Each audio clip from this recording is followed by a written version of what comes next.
ان کا کہنا ہے کہ بھائی مفتی منیب الرحمان صاحب حرام کام کرتے ہیں، لیکن دعوت اسلامی کے بارے میں زبان کیوں بند؟ سوال یہ رکھنا چاہ رہا ہوں، اگر مصافحہ کرنے سے عقیدہ بدل سکتا ہے تو دعوت اسلامی کے ہاں سب سے پہلے ہم بلاول بھٹو زرداری صاحب کو لیتے ہیں، وہ جاتے ہیں ہندوؤں کے مندر میں، وہاں پہ چڑھاتے ہیں چڑھاوے، پھر اس پہ توبہ رجوع بھی نہیں کرتے، آپ خود مفتی ہیں، آپ کو پتہ ہے اس پہ شرعی توبہ رجوع بنتی ہے،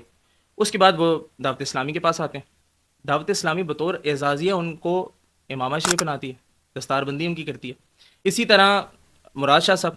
نظریات عقیدے ان کے کسی سے ڈھکے چھپے نہیں ہیں، ابھی 9-10 محرم گزرا، آپ نے دیکھا وہ کہاں کھڑے تھے۔ اسی طرح کمران ٹسوری صاحب، وہ ایک شخص تھا عقیل غرابی غالباً، اس کے حوالے سے آتا ہے کہ اس نے صحابہ کرام کی توہین کی تھی، کمران ٹسوری صاحب ان کو اسپیشل پروٹوکول دے کے ہیلی کاپٹر میں بلاتے ہیں، لیکن یہ شخصیات جب دعوت اسلامی سے ملنے کے لیے جاتے ہیں تو وہ تو بڑے اعلیٰ اور عالیشان انداز سے یہ سوال آپ ان سے کریں نا، نہیں دیکھیں، میں آپ فکر رضا پر بات کروں، میں فکر رضا پر آپ ایک مفتی سے بات کروں، اس مفتی سے بات کروں کہ جس کا دعویٰ یہ ہے کہ ہم فکر رضا سے بال برابر نہ ادھر ہیں نہ ادھر ہیں، ٹھیک ہے، جب فکر رضا پر ہیں تو فکر رضا پہ کھڑے ہو کہ اعلیٰ حضرت کی فکر یہاں پہ آپ نے آج واضح کرنی ہے مجھ پہ۔ میں سوال ہی کرنا چاہ رہا تھا، وہ ان شخصیات کو ملتے ہیں جو ہندوؤں کے مندروں میں جاتے ہیں، جو روافظ کو نہ صرف روافظ کی مجالس کو اٹینڈ کرتے ہیں بلکہ ان کو اسپیشل پروٹوکول بھی دیتے ہیں۔ اچھا، ابھی پچھلے دنوں جامعہ بنوریہ کے ایک مفتی ہیں، ان کے بیٹے ہیں نعمان، غالباً مفتی نعمان نام ہے ان کا، ان کی حبیب اتاری صاحب سے ملاقات ہوئی اور بڑے خوش اسلوبی کے ساتھ دونوں ملے۔ فکر رضا کی روشنی میں آپ نے مجھے جواب دینا ہے، دعوت اسلامی ان تمام تر امور کے بعد فکر رضا کے پاسبان رہتی ہے؟ نہیں، یہ جو ملنا ملانا کس نوعیت کا تھا؟ نہیں سر،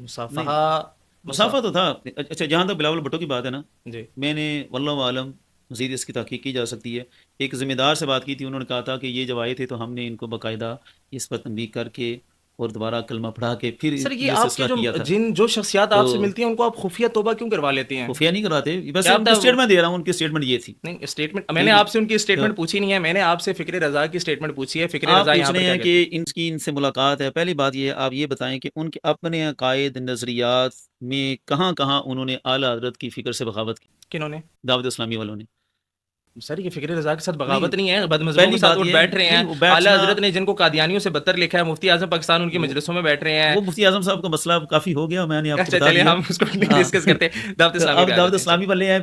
پہلی بات یہ ہے کہ ان کے اپنے نظریات کیا ہیں،